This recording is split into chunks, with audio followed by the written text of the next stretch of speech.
que lo hace muy distinto a los demás. Las matices son diferentes, los escenarios son diferentes, las circunstancias y las situaciones en las que podemos vivir esa historia son diferentes. No podemos decir, hermanos, o podemos compararnos con otras personas, porque después de todo hay una cierta diferencia en nuestras vidas, lo que nos hace originales. Por ahí hay un dicho que dice que los hombres nacen originales y viven como copias, queriendo imitar siempre a alguien.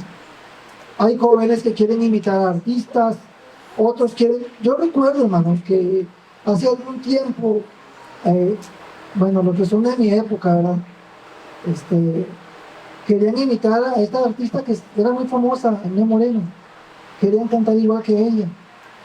Otros quieren imitar, no sé, a Neira Montero, o de los artistas más nuevos. La música, y les imita. Por eso dice el dicho, Dios nos hace originales y morimos como copias de otros. Después de todo no somos buenas copias, ¿sí?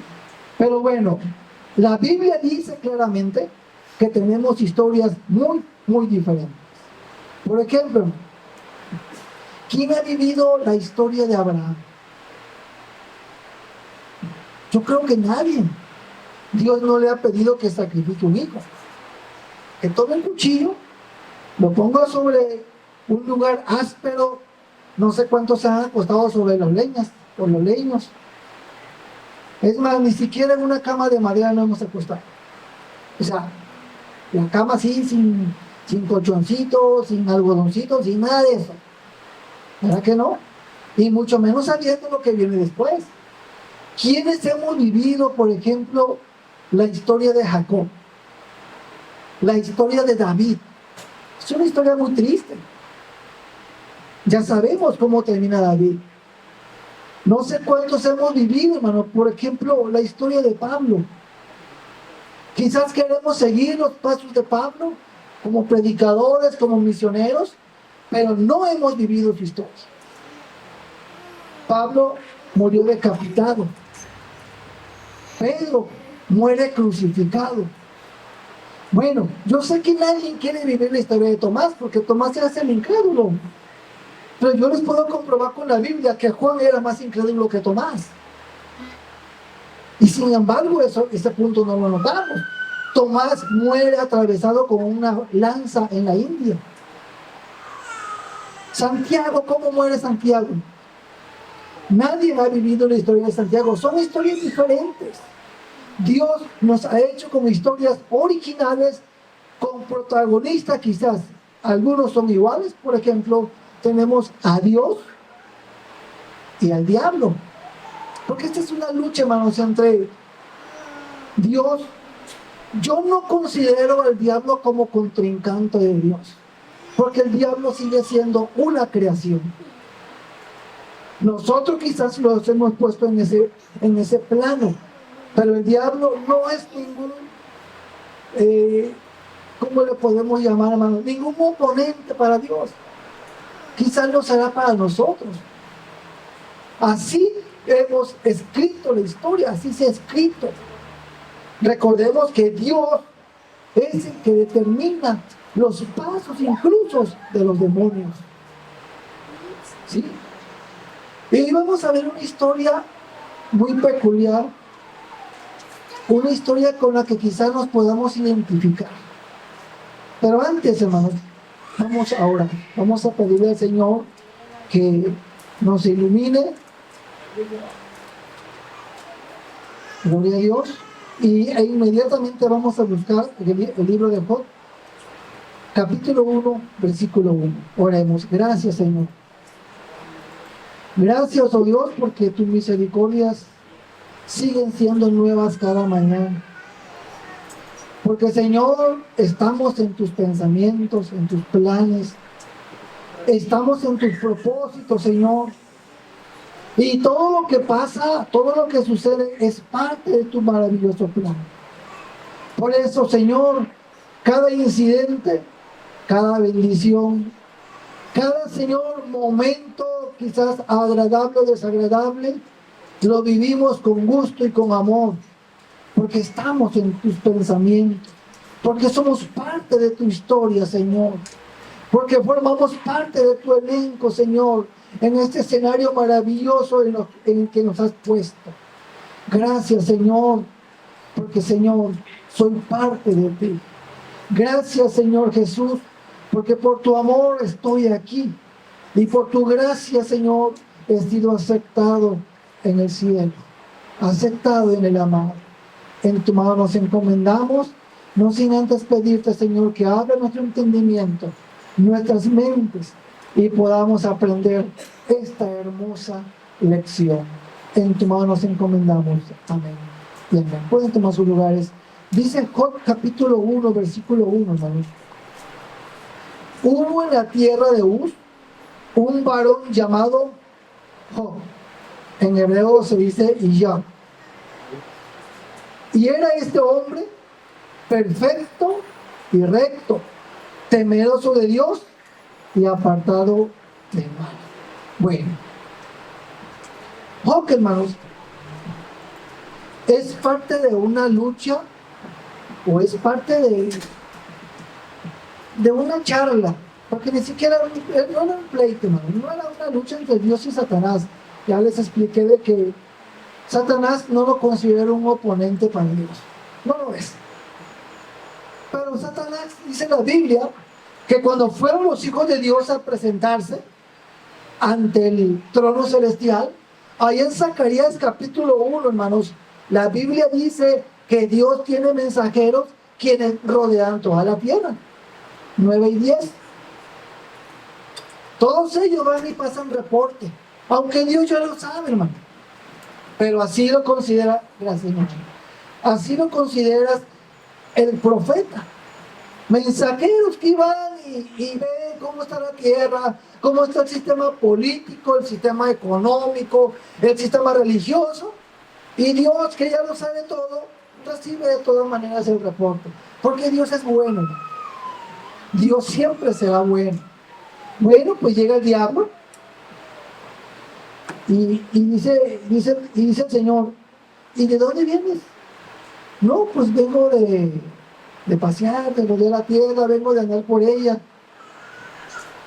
Pero Dios, hermano, que a veces le gusta presumir, le dice, ¿acaso no has visto, no te topaste con mi siervo Job? Porque no hay otro como él. Job, hermano, se dice que vivía en tierra de Uz. Era una tierra, hermanos, más o menos la ubicación geográfica, como lo dan los comentaristas y geógrafos, estaba entre los límites de Edom y Arabia. Recuerden que viene de la descendencia de Aram, ¿sí? Más o menos por ahí se ubicaba la tierra de Uz, que era uno de los hijos precisamente de Aram.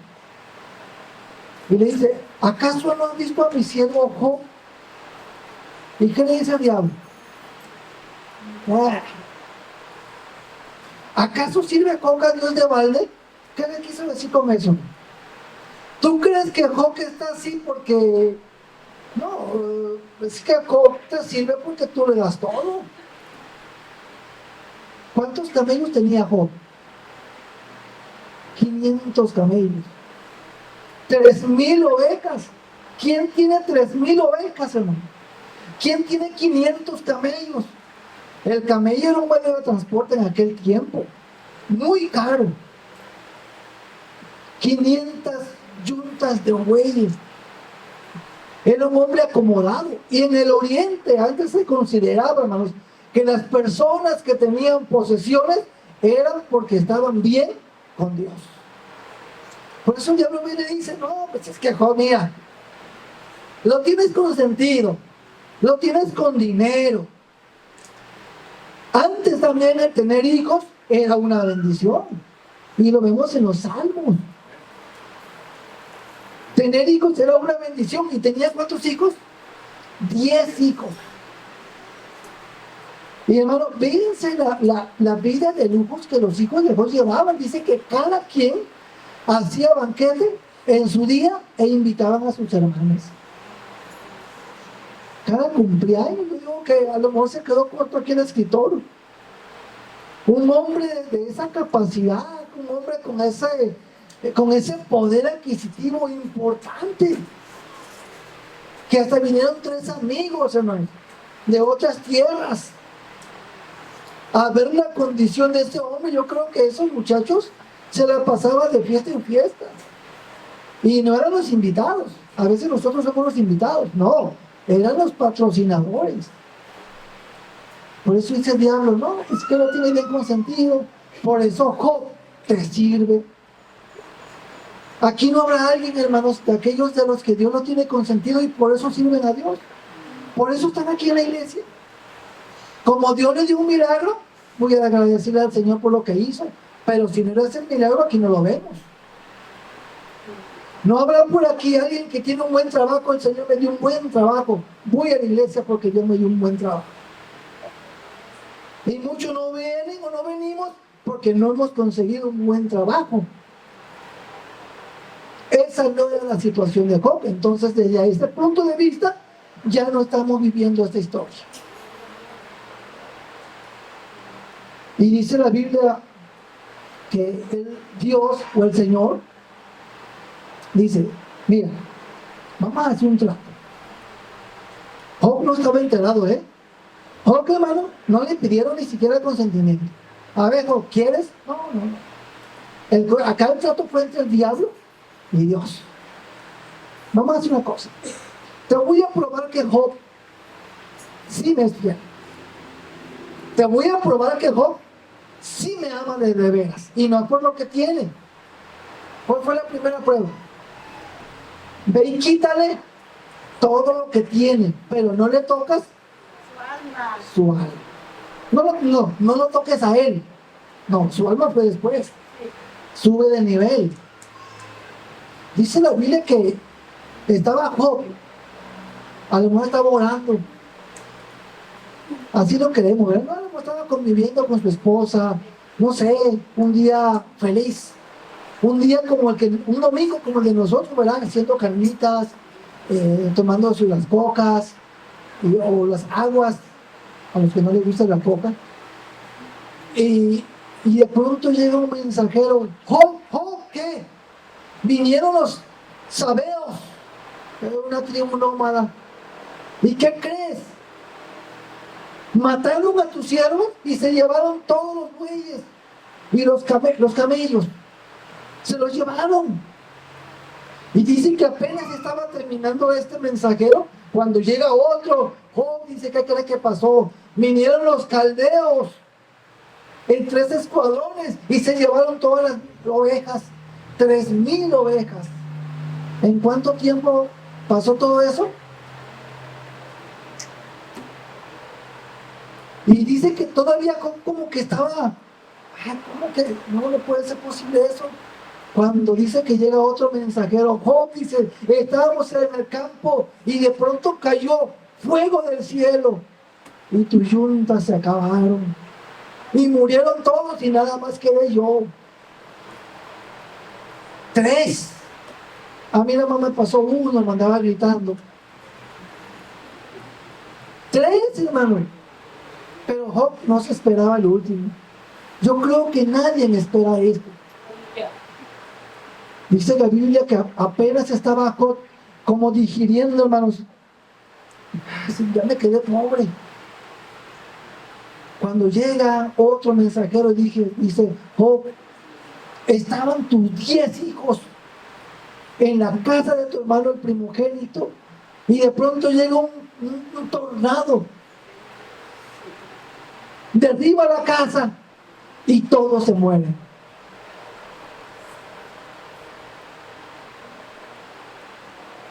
Imagínense, amigo, vivir esa historia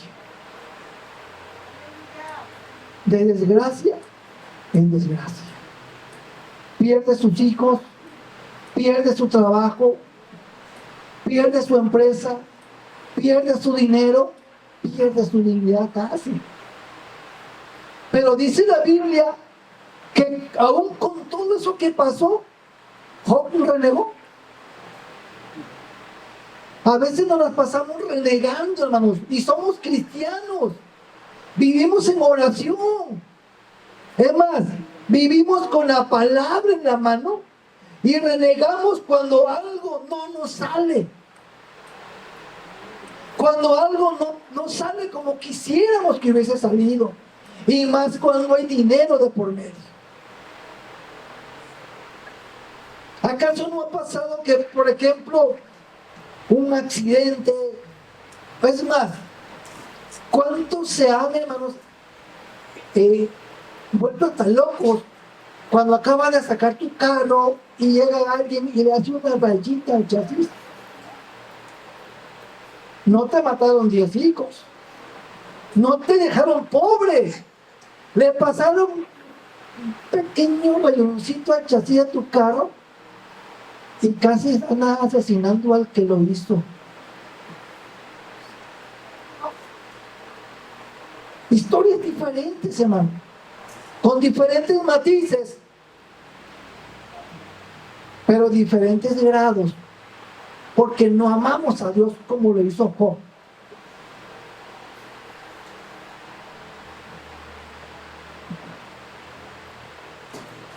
Dice la Biblia que llega Nicodemo de noche y le dice: Rabí, sabemos que has venido de Dios, porque nadie puede hacer estas señales que tú haces si no está Dios con él. Fíjese lo que dice Nicodemo.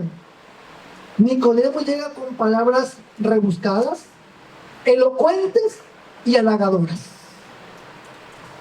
Primero le dice maestro, rabí. Nicodemo era un principal entre los judíos. Era un escriba, hermanos. Era la máxima autoridad en Israel. Y llega a un hijo de un carpintero y le dice rabí. ¿Acaso no intentaba impresionar Nicodemo a Jesús? ¿Acaso no intentaba con palabras halagadoras ponerlo en un pedestal? Esperaba que Jesús le dijera: Nicodemo, eres un hombre bueno, inteligente y sabio, porque sabe lo que estás viendo. No. ¿Qué le dijo Jesús? De cierto te digo, que si tú no naces de nuevo, a Dios, hermano, no le podemos llegar con palabras halagadoras y elocuentes, tratándolo de impresionar. Nunca va a impresionar a Dios. Por más bonito que ore, por más bonito que se predique, por más bonito que hable, hermanos, jamás intentará impresionar a Dios. Y si usted no acepta al Señor, usted no es parte del reino de Dios. Oh, hermanos, después que me pasa todo esto, regresa el diablo. Regresa el diablo. ¿Qué? ¿Cómo te quedó el ojo? Le dice Dios al diablo. ¿Le vistes? ¿Le vistes? Ese sí es un hombre fiel. Ese sí me ama. Y con él no vas a poder. Pues, ¿qué le dice el diablo? ¿Alguien sabe qué le dijo el diablo a Dios?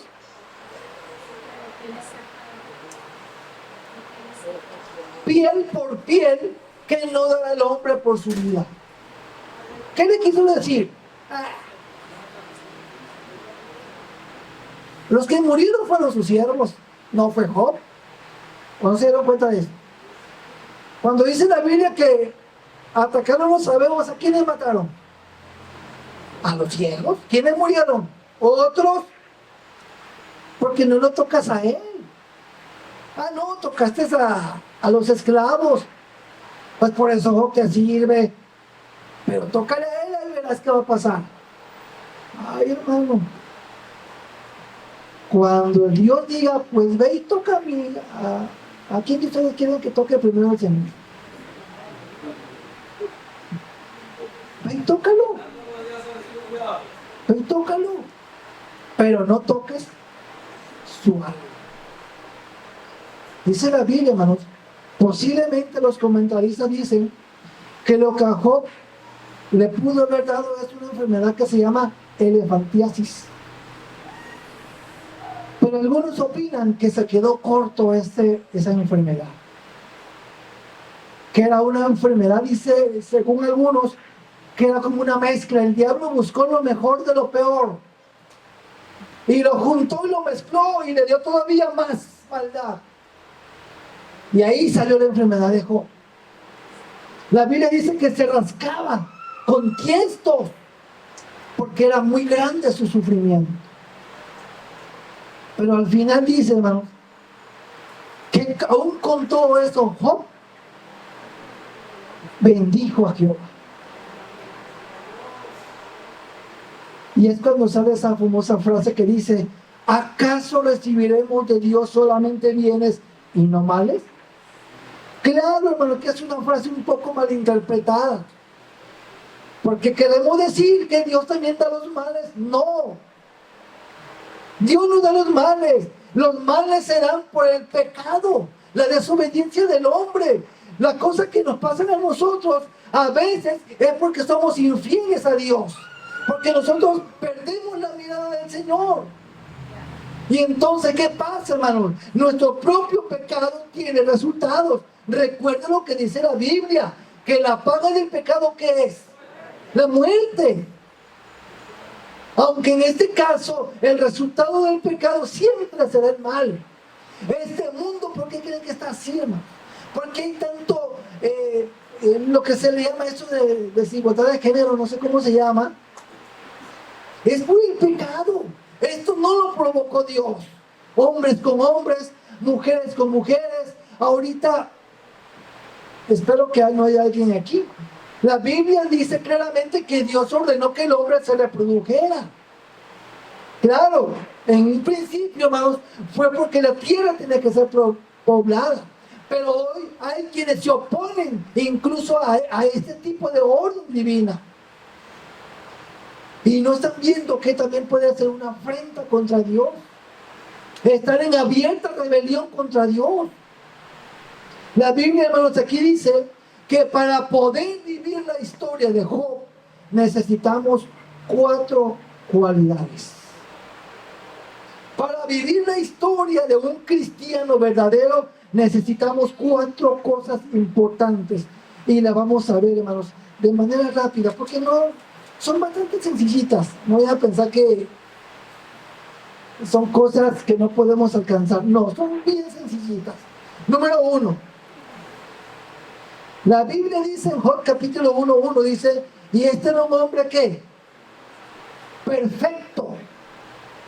La palabra perfecto, hermanos, a como se escribe aquí, hermanos, en el hebreo es la palabra tamim, que significa un hombre cabal, sin mácula, sincero, entero, sin doblez, en pocas palabras, y en mexicano, no hipócrita. ¿Sí? Un hombre perfecto, hermano, se considera una persona sin dobleces, sin completo, no en partes. Job no era de los hombres, hermanos, que para hablar bien de su vecino, hoy hablaba bien aquí, y luego iba con el prójimo, y tenía que partirse. Con él era insincero y con este era hipócrita. No, ven lo que Jesús hizo, hermano. Jesús dijo claramente la verdad. Si tú no naces de nuevo, Nicodemo, no podrás ser salvo. No le dijo: Nicodemo, te falta poquito, Nicodemo. Nada más ven y diezma, nada más ven y dame el diezmo, o ven y ofrenda, o ven y predica. No, le dijo: si tú no naces de nuevo, no podrás ver el reino de Dios. Nosotros los cristianos tenemos que ser completos, hermanos, cabales, íntegros.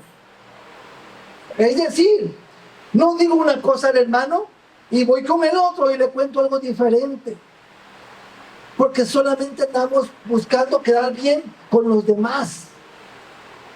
Eso lo detesta el Señor, porque eso se llama doblez, lo que menciona Santiago: hombres de doble ánimo, hipocresía.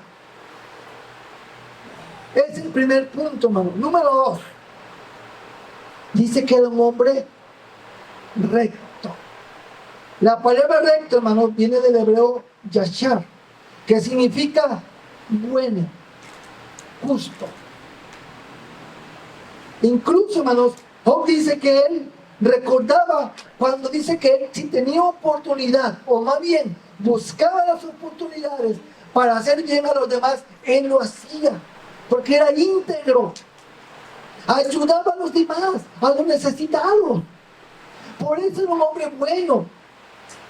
La Biblia, hermanos, allá en Nehemías capítulo 9, cuando habla Nehemías y le habla al pueblo y le dice, es que ustedes deben hacer lo bueno ante los ojos de Dios. ¿Y qué entendemos por eso? Que debemos hacer las cosas correctas. Si la Biblia dice claramente, no mentirás o no dirás falso testimonio, procuremos no decir mentiras. Eso es hacer lo bueno. Si la Biblia dice que no debemos robar, procuremos no robar. Más que procurar es luchar contra ello, hasta erradicar ese tipo de maldad, porque no deja de ser maldad. Y todo aquello, hermanos, todo aquello que se opone a Dios se llama rebelión y se llama pecado. A veces definimos al pecado como a todo aquello que transgrede la ley de Dios, pero una definición un poco más profunda es todo aquello que va en contra de los designios de Dios, en contra del plan de Dios, en contra de las normas de Dios. Por ejemplo, la sociedad hoy en día está tomando todo este tipo de leyes como el aborto, como el aceptar, por ejemplo, el homosexualismo, el narcisismo. ¿Por qué? Porque la sociedad no puede controlarlo. Y cuando no puede controlarlo, termina aceptándolo para no crear más problemas. El homosexualismo, hermanos, allá en el 1940 era perseguido por la ley. Por ejemplo, lo que es la infidelidad matrimonial en nuestros órganos institucionales, hermanos, creo que en el 70, si no mal recuerdo, era institucional. Incluso era 2 años de cárcel a aquellos que se les encontraban infidelidad matrimonial. Pero como no pudo, la sociedad tuvo que quitarlo y aceptarlo. Hoy es aceptable, hermano. Por ejemplo, dice, por ahí un dicho que dice, pues prueba de diferentes para ver, para que sepas. Todo eso ha salido, hermanos, ¿debido a qué? A que nos hemos olvidado de Dios. En cierta ocasión, hermanos, le preguntan, no recuerdo cómo se llama la hija de Billy Graham, y le hacen una pregunta en una entrevista en CNN, y le dijo, si Dios es tan bueno, ¿por qué hay tanta maldad en el mundo? La respuesta fue esta: lo que pasa es que Dios es un caballero. Si tú sacas una variable de una ecuación, la ecuación, el resultado va a cambiar. Si tú sacas a Dios de tu vida va a cambiar. Si sacas a Dios de la sociedad va a cambiar. Y lo único que puede hacer que esta sociedad vaya por caminos que le agraden a Dios es que Dios esté en la sociedad. Si usted saca a Dios, a Cristo de su vida va a cambiar. Si lo saca de su familia va a cambiar. Necesita a Cristo en su familia, necesita a Dios en su familia, en su corazón, para que usted pueda obrar lo que Dios está pidiendo. El tercer punto, hermanos, que vamos a ver es, dice la Biblia que era temeroso, justo. La palabra justo, hermano, viene del nombre del término sadak, que es tener razón, ser recto, ser justificado. Job, hermano, cuando habla con Dios, él sabía que tenía razón. Incluso él lo dice, hermanos, allá en Job 13:18, si yo expongo mi caso ante Dios, yo sé que Él me dará la razón. Yo sé que me justificará. Job que estaba confiado y seguro, hermano. Nosotros tenemos que estar confiados y seguros que lo que nos pase Aun cuando vayamos a Dios, tenemos la razón. Porque vivimos una vida cabal, sin hipocresía, sin dobleces. Una vida perfecta, buena ante Dios. Y por último, hermanos, dice que era temeroso y apartado del mal. La palabra temeroso en el hebreo, hermanos, tiene 3 raíces. Una es yaré, mora y yirá. La que se usa aquí es de un temor reverencial, no de un miedo, como es mora. Un temor reverencial es cuando usted teme, cuando usted respeta a un ser que es superior a usted y le da el respeto debido y la debida reverencia. Nosotros como cristianos, hermanos, tenemos que tener respeto, reverencia, temor a Dios, pero no un miedo, hermanos, como el miedo que muchos le tienen. ¿Cuántos de nosotros que estamos aquí le tienen miedo al infierno? ¿Acaso no han venido a la iglesia porque no quieren pisar ese lugar? Pero eso desaparece, hermano. Desaparece cuando nosotros amamos a Dios. El infierno no es tema para nosotros. Cuando nosotros amamos y respetamos a Dios con ese respeto, hermanos, que se le debe tener, de amor, de gratitud, de entrega, de pasión, entonces, hermanos, vamos a poder decir: Señor, aquí estoy listo para que me presumas ante el diablo.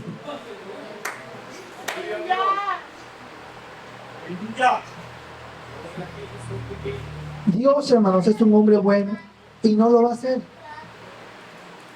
Porque allá en 1 Corintios dice que Dios nos da la prueba, pero no para destruirnos. Porque Dios lo único que hace es forjar nuestro carácter, hacernos más cristianos, hacernos más buenos, hacernos más perfectos, más rectos, más temerosos de Dios. Si usted está pasando un problema ahorita, considérelo una lección de parte del Señor. Considere que usted, que es un aprendiz del Señor, que su Dios es su maestro. Y hermano, ¿acaso no hay mayor honor que tener a un Dios como maestro? Tenemos maestros de escuela dominical preparados, se esfuerzan por dar una buena clase, pero tener a Dios como mi maestro principal, ese es otro nivel. Pero Dios está exigiendo ciertas cualidades. No le llamo atributos, porque los atributos son parte o esencia esencial de la naturaleza de la que somos. Y lo que Dios está pidiendo no es parte de nuestra naturaleza. Dios solamente te pide que seas no hipócrita, que seas cabal, íntegro, que seas recto, bueno, que seas temeroso, pero con ese temor reverencial, ese temor que dice: yo voy a la casa de Dios y voy a adorar al Señor, voy a cantar al Señor. No estás mirando el reloj. Y que dejemos de hacer el mal. ¿Qué es hacer el mal? Todos tenemos una historia diferente. Todos tenemos escenarios diferentes. Por lo tanto, las variables no son las mismas. No debemos juzgar a los demás como si nosotros nos pudiésemos poner en su lugar, porque no es así. La Biblia dice, allá en el libro de Hechos 2:46, que la iglesia permanecía unánime, ¿sí? Unida. Y eso significaba que entre ellos se respetaban y se ayudaban, no se criticaban. Aunque Pablo, hermanos, más tarde en sus cartas dice no importa, ahí agárrense, pero no se destruyan, por favor. Nuestra naturaleza humana, hermanos, tiende a que nos enfrentemos entre nosotros como cristianos. Pero háganlo sin que se destruyan. Pero a lo mejor será que no lo hagan. Pablo hace una recomendación en Tesalonicenses. Me imagino que la iglesia de Tesalónica estaba un poquito bárbara para decir eso. Corintios ni se digan. Y allá estaban los 9 dones del Espíritu. Dios quiere una iglesia que le sirva, que le ame, que le busque. Una iglesia que diga: yo la regué, Señor, necesito mejorar, necesito quitar esto. Una iglesia que diga: Señor, aquí estoy porque hoy pequé, Señor, hoy hice algo malo y quiero quitar eso. Recuerden que Jesús dijo: los que tienen necesidad de médico, ¿quiénes son? Y nosotros estamos enfermos. Mi amado hermano, póngase de pie. Tenemos historias diferentes. Vamos a vivir nuestra historia. Vamos a vivir nuestra historia. Pero vamos a poner como eje principal a Jesucristo. Vamos a poner a Jesús como nuestro punto fijo, en el que nos podamos respaldar, en el que podamos tomarnos, hermano. Vamos a poner al Señor al frente de esto, y que el diablo pueda decir: con él no puedo. La Biblia dice claramente, hermano: someteos pues a Dios y resistid al diablo, y él huirá de nosotros. No necesita correrlo, no necesita reprenderlo. Él solo se va porque sabe con quién se está enfrentando. Pero si tú necesitas reprender al diablo, entonces necesitas acercarte más a Dios, necesitas buscar más a Dios. Yo le invito a que pase al frente a aquellos que quieren tener un compromiso con Dios. Pásale, hermano, no tenga miedo.